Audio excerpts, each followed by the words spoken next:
So our other co-presenter is Boo. This is Boo, and she's here to help me if I get too stressed out during the talk.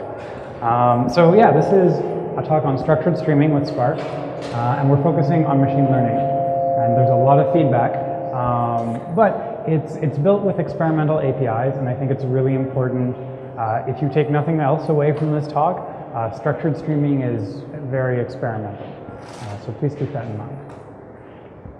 So I'm Holden. My preferred pronouns are she or her. It's tattooed on my wrist, so don't fuck it up. I'm a principal software engineer at IBM's Spark Technology Center, and I've been doing this type of work for a while at a bunch of different companies. I'm a co-author of Learning Spark and some other Spark books that I'll try and trick you into buying later on. And if you want to follow me on Twitter for complaints about American healthcare, pictures of Boo, or the occasional technology-related thing, you can find me on Twitter. There's my LinkedIn for business numbers, and SlideShare will have the slides from today's talk, as well as some of my past talks are up there as well. And I got a GitHub if you want to check out some of the projects from this talk. Okay, so I'm Seth. I work with Holden in IBM's Spark Technology Center, and I am a machine learning engineer focused on development of algorithms and improvements to existing algorithms in Spark's machine learning library. And lately I've been working with how to integrate that with structured streaming. So before I got into open source machine learning, I was an electrical engineer working on IoT and signal processing. You can follow me on Twitter if you like sports and data. You can connect with me on LinkedIn, and feel free to follow me on GitHub to kind of monitor what's happening, current development in Spark MLlib. So we're gonna start off with who we think you all are, sort of our assumptions about you. The slides are already pretty much fixed at this point though, so if I see a bunch of blank faces, we're not gonna be able to change much, but we can take some detours if that turns out to be necessary. We're gonna do a really short introduction to data sets, along with a short introduction to structured streaming. If you've seen the other structured streaming talks already, don't worry, it won't be too boring.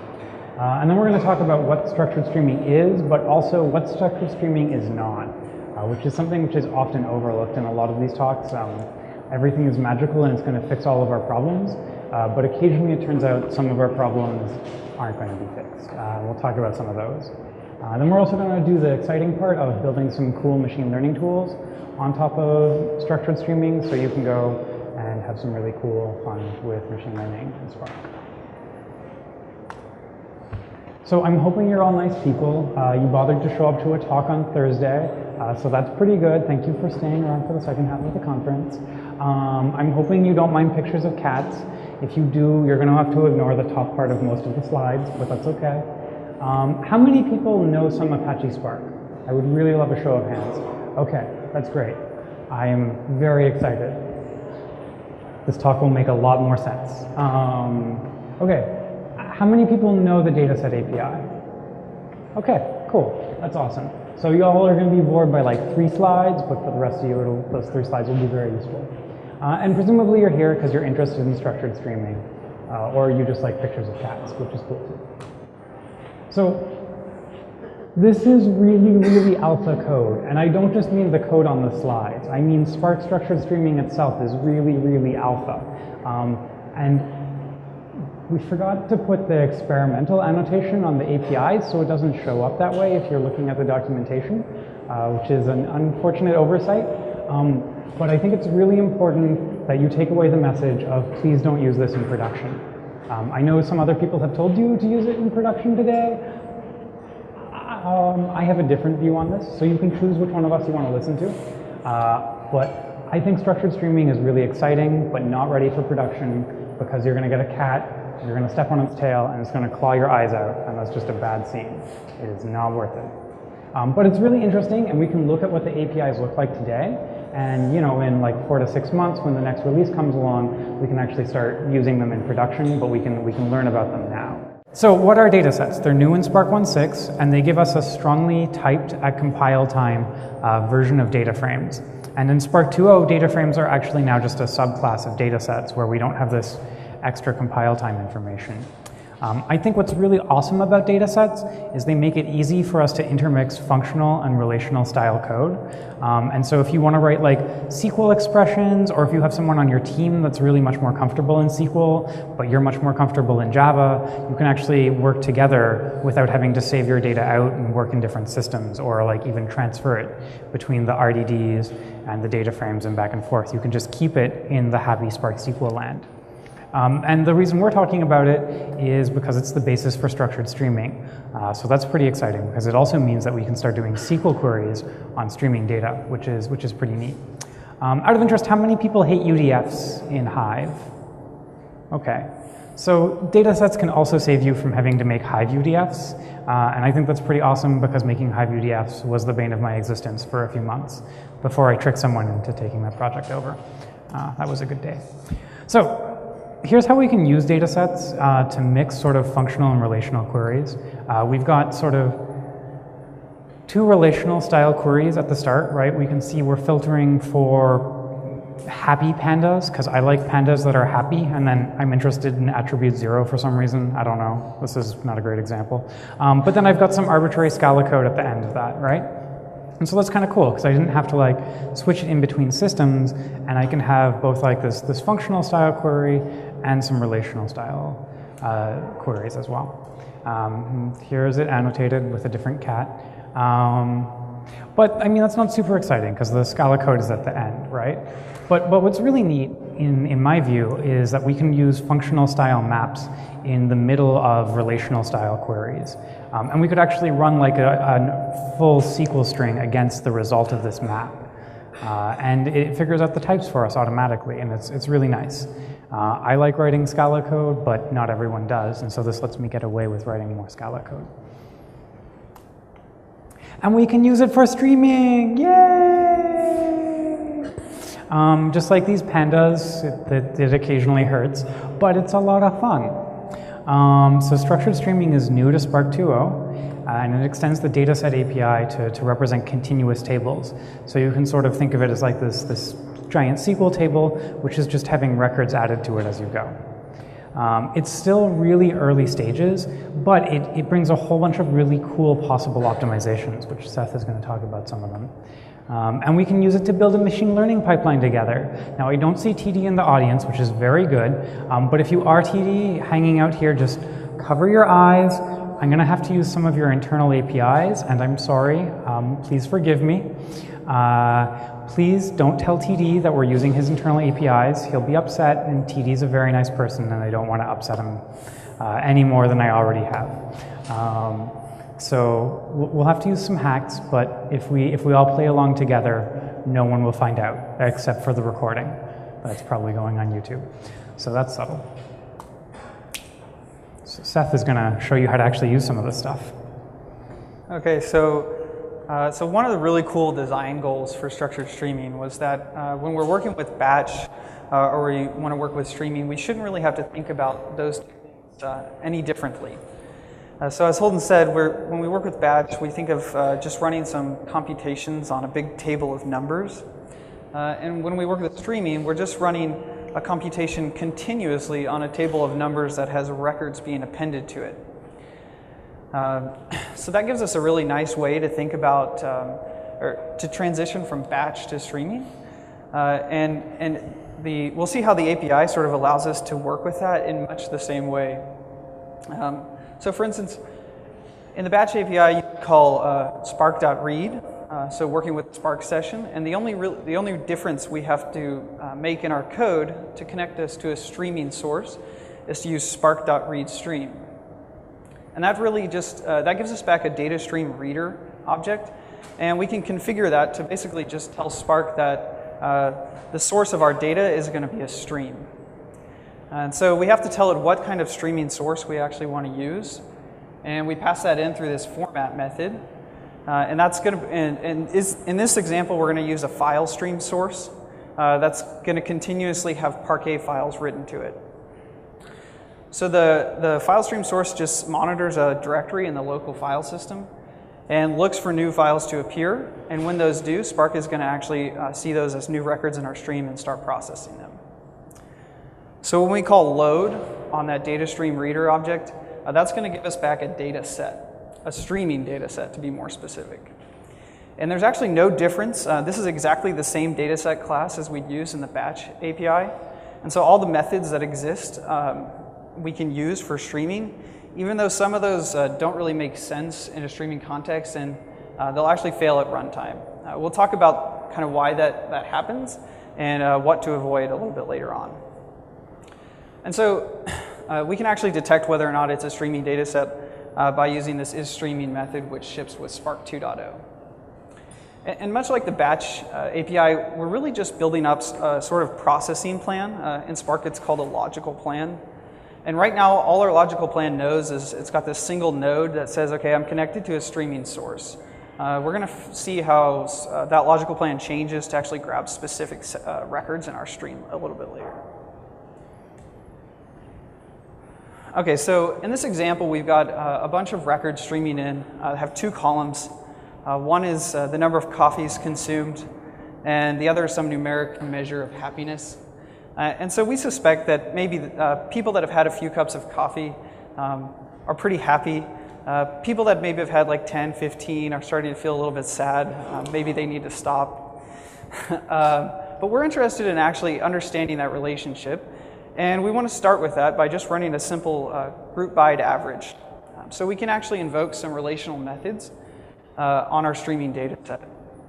And this code here is actually exactly the same code you would run on a batch data set.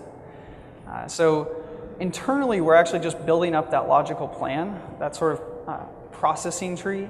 And it's just got a little bit more complex with a group by and an average node. And that just tells Spark, okay, what do we actually want to do as our record stream in? So now that we've told Spark how to process the records, we're interested in actually starting to process the stream. So we're going to do that by invoking ReadStream on our streaming data set. And that gives us back this data stream writer object. And we're just going to configure that with a couple specific parameters so that Spark knows how to consume the stream. The first thing is we need to pass it in a sink. So sink is basically the object responsible for consuming the stream of records. In this case, we're going to use a file sync, which just continuously writes the output of our stream to Parquet files. We also need to pass it an output mode.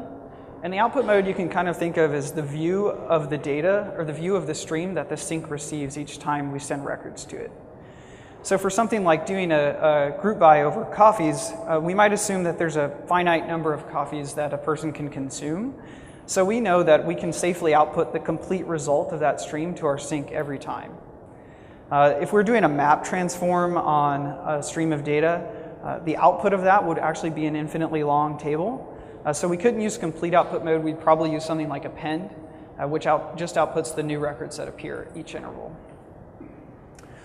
We also need to tell Spark what trigger to use. So that's essentially the action that the structured streaming engine looks for to actually process new records. So for right now, we're just going to use a simple processing time trigger. The program running the query is going to just say, okay, every 5 seconds, I'm going to look for new data, and if it's there, I'll send it downstream to the sink. And so finally, we call start, and we get back this streaming query object. And that streaming query is just responsible for taking care of all the internal stuff that Spark needs to do to process these records. And we're also going to store that processing tree that we built up before there so that every time it sees new records, it knows exactly how to process them. Okay, so up until this point, we've taken a look at the API, we kind of know how we can work with it, get a stream, do some simple computations on it, but we didn't talk about how that actually happens inside of Spark and what the execution engine looks like. So the next part of this talk, we're going to kind of review that, but it's a good time to note that the execution engine is definitely subject to change, even in the near future in the next few releases of Spark. Since structured streaming is an alpha component, there's a lot of work going into it right now. And definitely one of the hot topics is how exactly the execution engine works. So initially, that streaming query just launches a new thread to process the query in. We're going to call that the Microbatch thread. And so that means all of the queries on a Spark context are happening asynchronously. So if you need to do something like having two queries communicate with each other or join two streams, that's not really possible with the current API. But anyway, the Microbatch thread is initially just listening to the source for new data.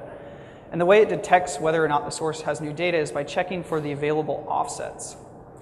And if anybody here has worked with Kafka, that term offset probably sounds pretty familiar. But basically, the source has to provide offsets that have some notion of progress. So the latest offset that the source provides corresponds to the newest data in the stream. And so Spark can check that and just say, okay, if you have an offset that I don't have or I haven't already processed, I know I need to process new data on the next trigger. So finally, we get some offsets in our source. And before we actually run the processing on that, we're going to commit those to a write-ahead log. And this helps us recover from failures so that if the driver program crashes, it can restart and just read back the offsets it was processing when it crashed and just pick up where it left off. And that write-ahead log is just an in-memory data store that's backed by durable storage like HDFS. Right, so now we actually ask the source to give us those offsets in a single batch data set via this getBatch method. So if you're implementing a source, you have to implement this getBatch method to follow the source API. And that batch that it gives us back has a specific batch ID, which is deterministic across restarts of Spark.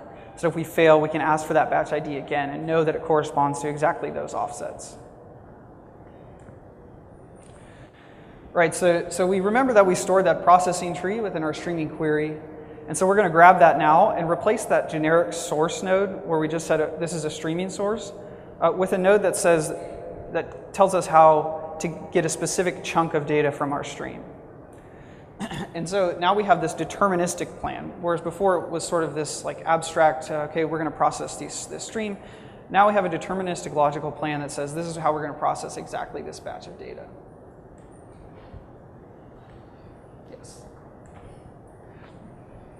Okay, so finally we package all this up in a Microbatch data set. And it's important to note that this data set is not actually a streaming data set. It's just one small batch of a larger stream. And so that Microbatch data set is actually backed by an incremental execution plan. So sort of behind the scenes, there's a little bit of magic going on. If we're doing something like an aggregate, we have to actually pull in the stored previous aggregates, merge them with that batch of data, and then send that to the sink, and then save those aggregates again. So when we say it's backed by this incremental execution plan, it just means that Spark knows how to efficiently do the query incrementally. So finally, we call this add_batch method in the sink, and that sink gets a Microbatch view of our data. So we're actually going to see how we can implement some internal logic to those sinks to do some machine learning a little bit later. But we will have to be careful about some of the operations we do. We can actually break the incremental execution. And so we'll talk about that a little bit more. All right. So finally, we can commit it and we listen again. The source and the sink are in sync. They have the same offsets, and we're just listening for new data. And one of the cool things about structured streaming being implemented on top of the dataset API is that we really just have to send to our sink this plan, and when the sink actually invokes some action on it, we're going to get all the optimization that comes with the Catalyst engine. So it's going to figure out how exactly to do what we told it to do. We really only have to tell it the simple operations that we want to do on our data. All right, so a quick summary. The queries are run asynchronously in their own threads. Sources have to be replayable, so if we fail, we can have them replay that data, and that's part of what helps us guarantee exactly one semantics.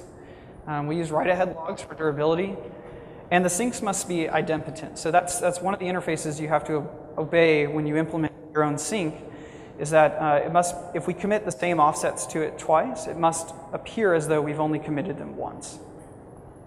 And finally, the sinks have a Microbatch view of data, and we're going to see how we can use this for machine learning. Sweet. So we have this really cool cat that's going to help us do some machine learning on structured streaming. All right, so who here has actually used MLlib before? Okay, and of those of you, who has actually used ML pipelines in MLlib before? All right, so not a lot. So we're going to just do a quick overview of what ML pipelines are, and then we'll see how we can extend those to structured streaming.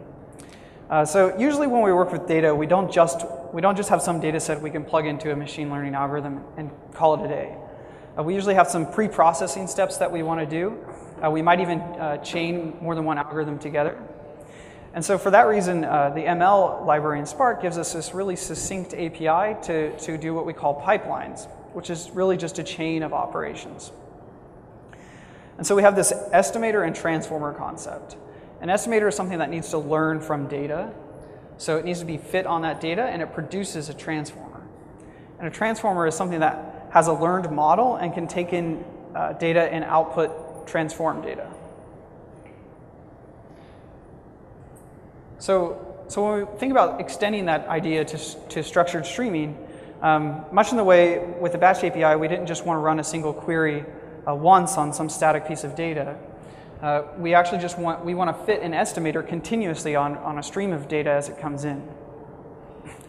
So there's kind of a number of different ways we can tackle this, but in one implementation, which we have a proof of concept for today, we have an estimator that produces an initial transformer, and then we can continuously fit on data that comes in and communicate model updates to that transformer.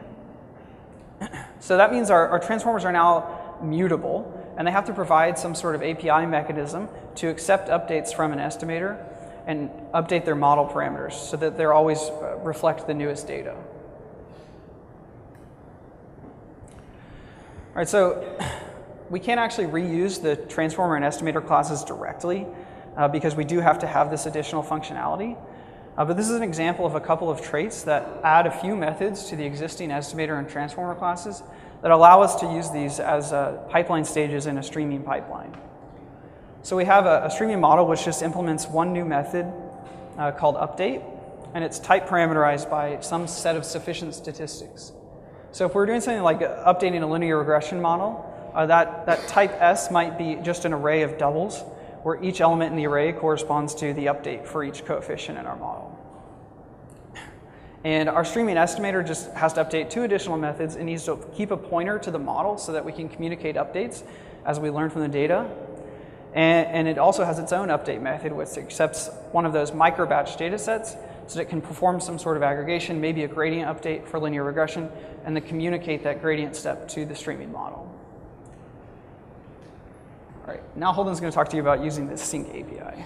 Cool. So once again, the sync API is experimental and new, just like everything in structured streaming. But I think it's important to call out here, especially because my attempts to change the sync API have not been met with the greatest of success, because there are unspecified plans to change it in other ways. So it's difficult to know what this is going to look like in the future, but at least for 2.0, this is sort of what the sync API looks like. So here we can construct this for each dataset sync to allow us to sort of peek behind the curtains and get access to an individual microbatch from Spark. And so here we just have some function which goes from data frame to unit, and our add batch function pretty much ignores the batch ID, which is not good, but it'll work for a proof of concept demo, and it takes the data frame and is going to do our work with it. And we can use this to do some evil machine learning, yes. So I prefix all of my things with evil when I'm using internal APIs that are going to get you in trouble. And so here we can see there's a fair amount of evil. The biggest piece of evil that we have to do our evil machine learning is construct an evil streaming query manager. And if you're interested, you don't have to do that code yourself. You can steal it from my GitHub because it's evil. It's also Apache licensed. But the evil streaming query manager sort of allows us to hook into some of Spark's internals, so we can start a sort of arbitrary query rather than being limited to the very small set of built-in supported syncs that we can use. And so here, this assumes that we have some update function to update our machine learning, and it's called update because we're very original. Our evil genius plans didn't really include a thesaurus, so that's okay. But let's look at sort of a really simple update function. So this is going to take in a batch. It's just a data set. We don't know what it is, and we're going to figure out what the new counts for each class are. So I'm updating, I think, a naive Bayes model, so I need to get the counts for the different things for each class that I've got. And then I'm going to go ahead and I'm going to call the update function on my model with those counts that I've got. And now this new counts by class could be done with a SQL expression, or you could do it with like a traditional RDD transformation, whatever is more comfortable for you to work in. And then so merging the results into the machine learning model is pretty basic.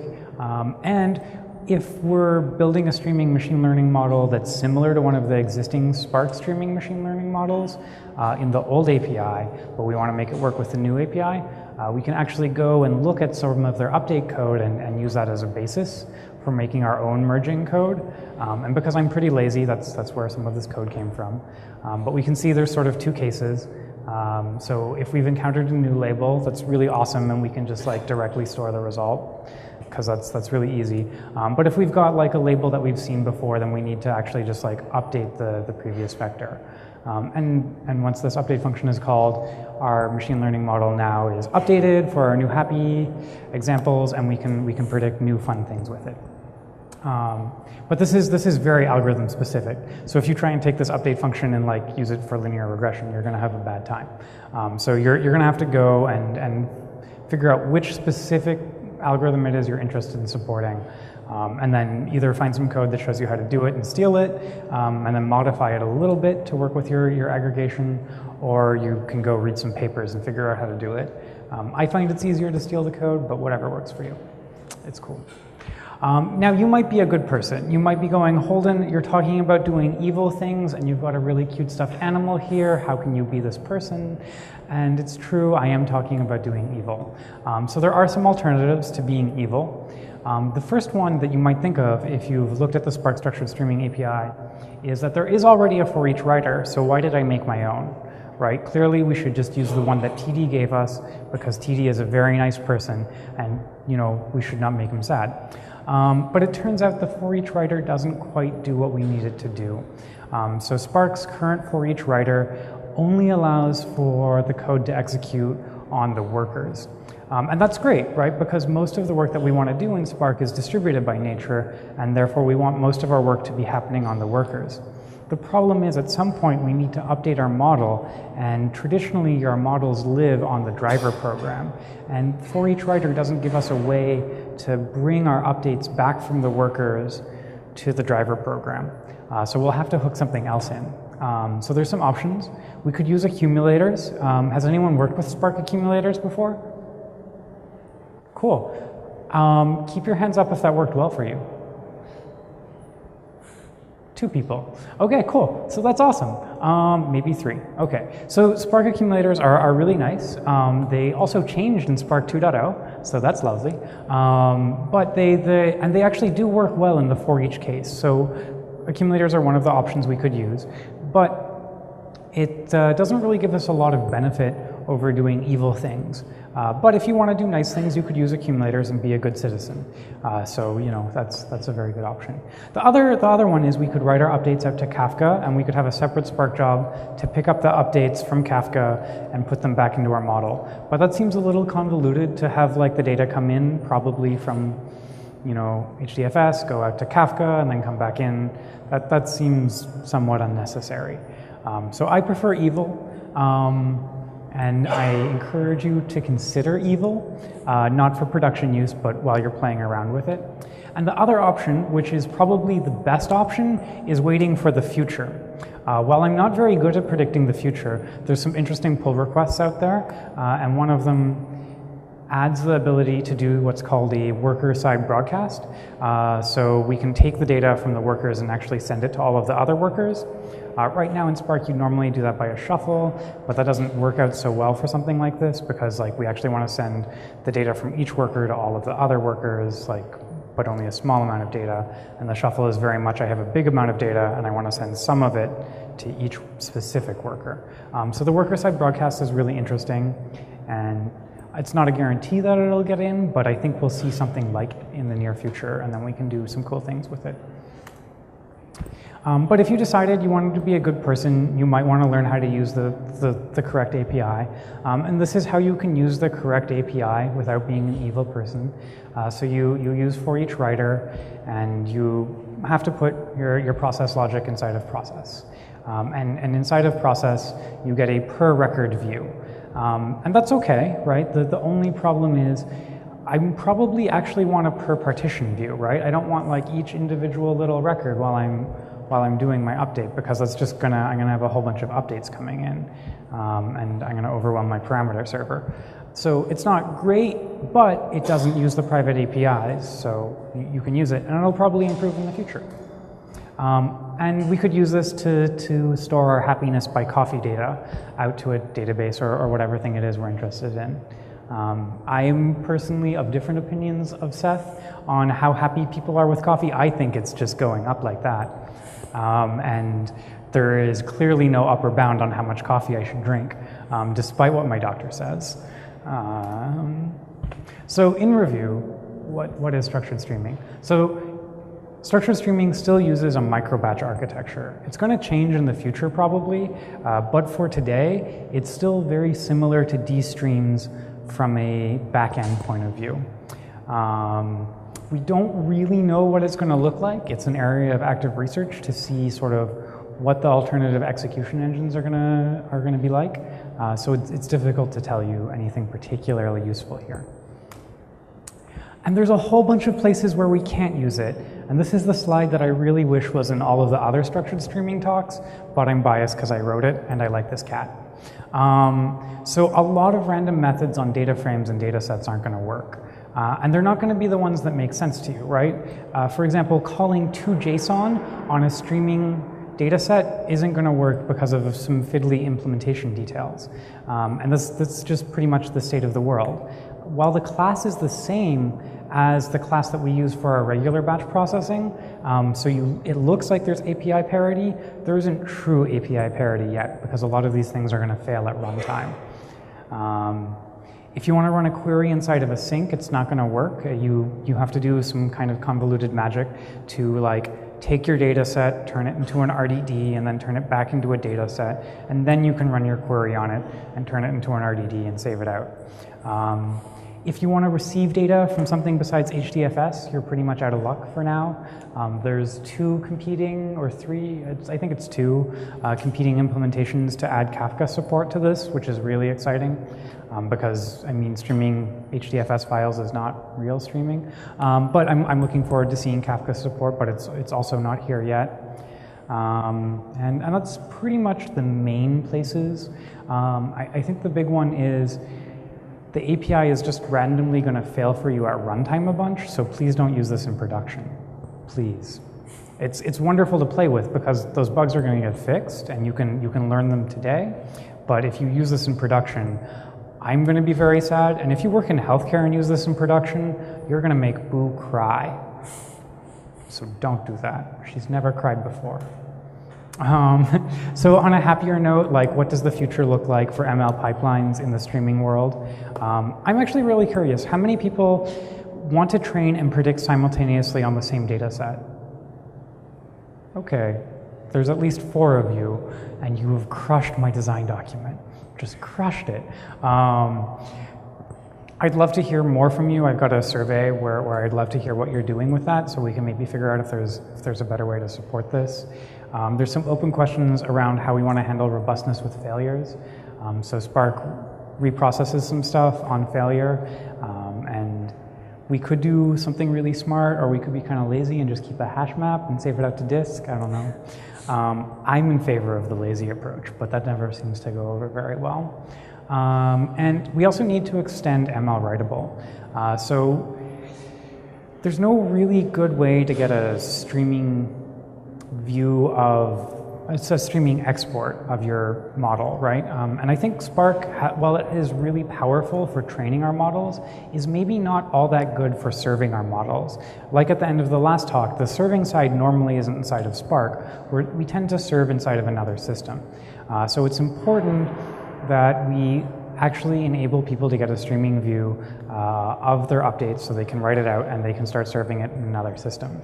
And I think to do this, we also probably have to support a format that other systems can understand, because right now the only format supported in the pipeline API is a Spark internal format that no one else implements. which is maybe not great for compatibility. But there's talk about PMML or PFA support, and I think we could do something really cool there. Yeah, there's a bunch of cool things we can do. I'm going to skim over this so we can have time for a demo. But the really nice thing that I think is cool about this is we get a catalyst optimizer, and so it's going to make our code go extra fast. We get all of the wonderful benefits of Spark SQL that you've been seeing in your batch processing can come to our streaming world. And here's a proof of concept API. Oh, and you did finally add your GitHub. Yes, okay. Seth was very shy earlier and wouldn't put his GitHub here. But if you're interested in checking out this proof of concept API, it's there, and you can actually use the pipeline API in a streaming context. Please, once again, for the love of God, do not use this in production, but you can check it out and see how it works, and I think it's pretty cool. There's some resources. You should clearly buy my books. For structured streaming, there's the documentation, and that's pretty much it. TD has an interesting deep dive talk, but it doesn't really show you much of the APIs. And you can check out some of our demos. It's on the GitHub, Spark Structured Streaming ML. And you can also buy several copies of every book that I've ever written, because I like money. And more specifically, you should buy several copies of this book, because I make the most money when you buy this book. So I recommend 6 copies. If you have a corporate expense account, maybe 12. It's an early release. It's not like completely finished, but all the more reason for you to give me your money now before you can get disappointed with what it covers. Oh, right, and the book signing was yesterday. I'm sorry. If you have a time machine, you can go back to yesterday and I'll sign it for you. Also, lend me your time machine. I want to make some money. I would really love it if you can fill out these surveys. Please, if you care about any of these things, I want to hear from you. I really value community feedback, and I think we can do a lot better work when you all tell us, how you're using it, and we can do awesome things. I've got a bunch of upcoming talks, but they're not super important, and we're going to switch to demo time. Demo, demo, demo, demo. It's definitely not going to crash. Come on, everyone, it's going to work. Maybe we can ask questions while I am setting this up. Sorry, I'll knock on, yeah, it's going to work. It's going to work. Does anyone have questions while Seth is getting the demo ready to run?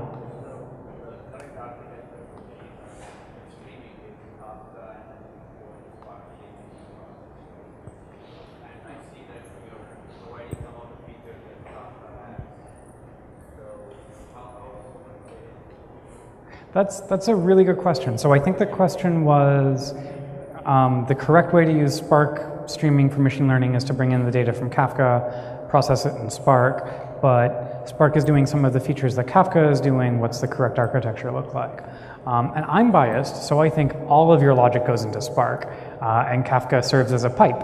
But, I mean, that's because I work on Spark, and I'm sure if you talk to the Kafka people, they're like, oh, those Spark people. You should do all of your processing in Kafka, and then just the machine learning in Spark.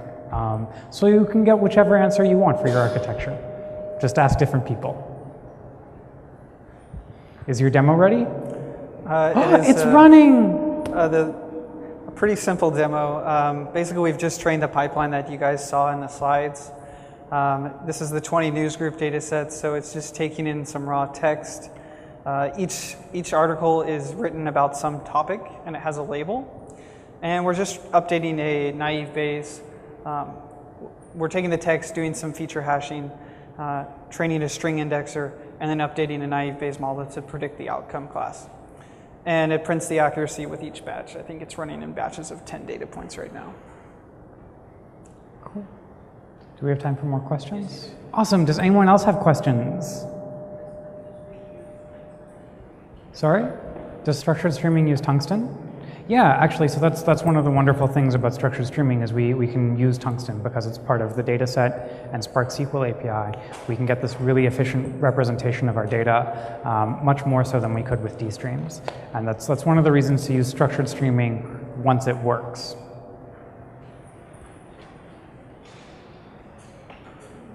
I have a question. Yeah. What kind of flexibility do you have in the update, the amount of data that you can update? Just read it or Yeah, actually, so that's a really good question. So the question was, what sort of flexibility do we have with the update? Can it be like just the new records, or can I do rolling windows? And the answer is you can do whatever you want. Spark Streaming has actually a really nice window API, especially structured streaming. So if you want a rolling window, you can totally do that. And you can even have like a merge out function.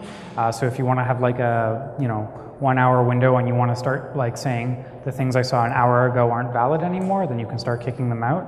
I don't think that would be super useful for machine learning because like data from an hour ago is probably still pretty good, and I am out of time, but since you're the track host, we can just hang out afterwards. And if you want to come chat, I'll be hanging around. I stand out. I have a stuffed animal. You can find me pretty easily. Thank you so much for coming.